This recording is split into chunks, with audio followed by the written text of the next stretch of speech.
কক্সবাজার থেকে বালাচাও নিয়ে আসছি। সবাই একটার বালাচাও নিয়ে আসে, আমি মিক্সড বালাচাও নিয়ে আসছি। দেখি কেমন লাগে।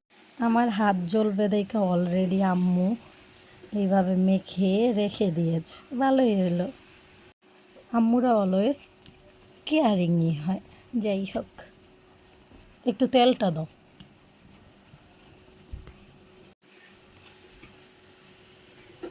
আচ্ছা,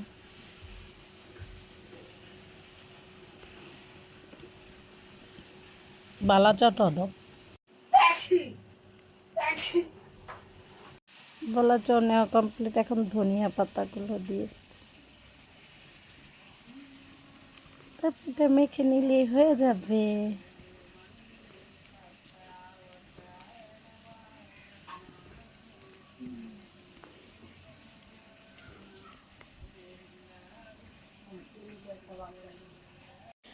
এই তো বালাচার ভর্তা বানানো কমপ্লিট। এখন এটা দিয়ে ভাত, মানে গরম ভাত দিয়ে খেতে মজাই আলাদা। ওয়েট, এই তো বালাচাওটা নিলাম, গরম ভাত সাথে দিয়ে।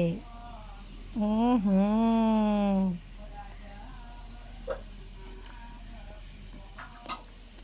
সেই মজা। যারা আমার মতো ভর্তা লাভার তারাও ট্রাই করে দেখতে পারে যে কেমন লাগে। আমার কাছে তো অনেক মজা লেগেছে, আপনাদের কাছে কেমন লাগে জানাবেন।